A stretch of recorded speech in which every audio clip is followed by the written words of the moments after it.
Now, there are those who have come up with this message: start where you are to do business. Now, some people look at this with a lot of pessimism, but this entrepreneur has actually proven the fact that it's possible to start very small and build a big entity. I am Caroline Wavamno from Roots Leather Goods in Mulago. I am a shoemaker and I deal in production of leather products, more especially school shoes, belts and crafty shoes. When you choose to leave your work, because I had a very good job and a paying one and a presentable one, but choosing to let my job and choosing to stay on a veranda just to make some small money to keep me going was a hurdle. Though it was interesting that it kept giving me people that usually gave me hope. They admired the woman in me sitting on a veranda doing stitches. It is always hard for a woman, and it is cares of many people, many women, even many men. They always come up with doubt that you can't do something. And the veranda is after like 4 months, it landed me to a very big project that made me choose not to change anything, but instead going forward until we are here in a spacious place and with a very big production. Ideally, on the Ugandan market, you actually know what they are capable of bringing and what is they are not capable of bringing, and it is part of the challenges that we have. The Ugandan market only sources what they think the customers will take. So if you admire uniqueness, you have to take an extra mile. And for us, we always take an extra mile, more especially for the leather that we are supposed to use. Remember, every type of product uses different type of leather. And when you're doing leather production, you must be keen about everything because their durability is always different. So for us, we get some materials in town. Those are the buckles, some soles, and some leather. We have leather for belts that we can get from Kaumu. Kaumu is a Ugandan-based factory for leather. My biggest market are the people who are taking the retailers, those taking one pair. Though with the TikTok, with social media, I am getting those chances where I get NGOs, where I get schools, where you partner with people, where you get deals closed because they now look for women that do this. Can you teach? Then if you can teach, because that is another service you can give with the leather. So as with the social media, 1 year, we are 5 years in the market, but those other 3 years we used to sell retail. But with the social media, we are now bridging more gaps with schools, with NGOs, with those who would want to learn.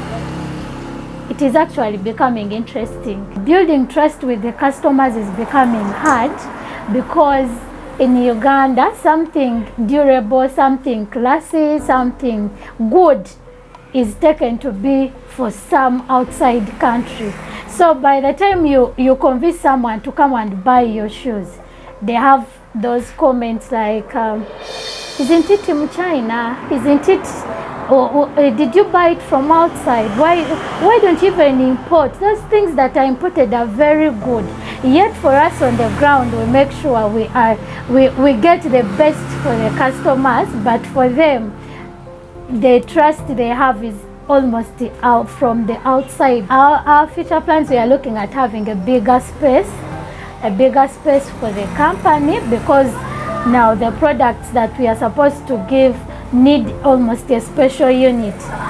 Yes, we need a special unit. Then another is that we are looking at constructing a very big institution that will be teaching about leather only.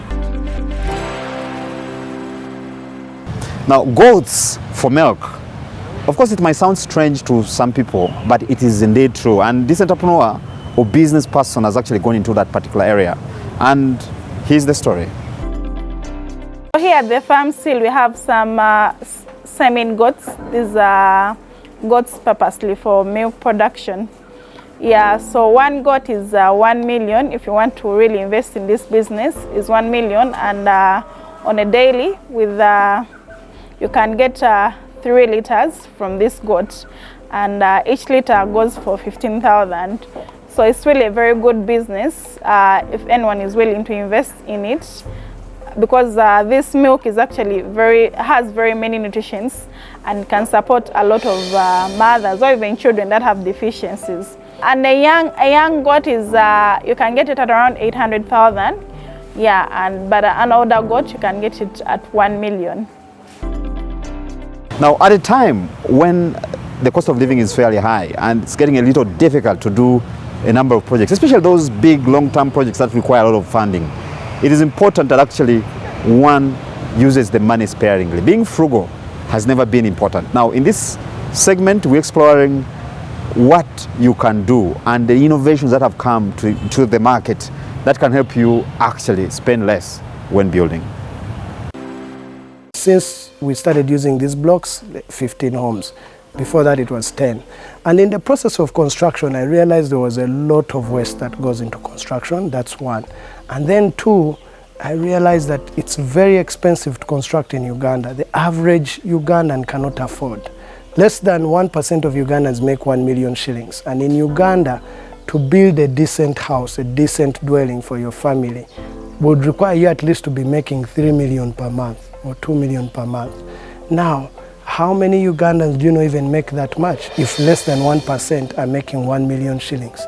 So my whole goal is to build houses that are affordable for people to be able to afford them. This brick makes it very cheap to construct. A 2-bedroom house that I've talked about, that's 48 million shillings to build and complete, would use about 3,500 blocks of these. And if you use 3,500 blocks, that means you're going to use about 3.5 bags to 4 bags of cement. So now let's go to the construction side again. You start constructing, you start putting up your walls. Guess what's going to happen? You're going to be spending sand and cement, that the mortar that's going to be falling. You know, when they put the brick on and they pound it, the cement that falls off, the mortar that falls off, that's all wastage, okay? And then on top of that, after you've built, you're finished constructing, you're going to call somebody to come and chisel the wall to put in plumbing. This brick already has the holes for the plumbing and the conduits. So you're going to be saving on that. Then when it comes to plastering, this brick is already smooth. You just have to literally apply a thin layer of plaster. You don't have to apply too much. We actually advise people to just spray it on. And then you use a planer to flatten it and make it nice and neat. The Tafari interlocking brick is a masonry brick that is built in a module that has 300 millimeters by 150 millimeters by 150 millimeters wide. It's interlocking in that when you are building, you can decide to build without cement or with cement.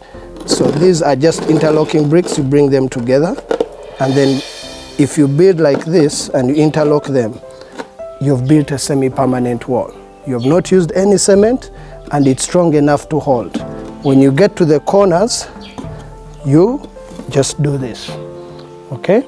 Now, the same brick helps you with conduits and plumbing.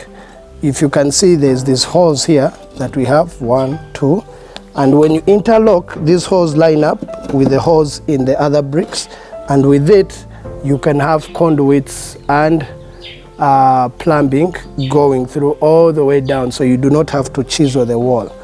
The other additional thing that the Tafari interlocking brick has is this 2-inch thick pillar.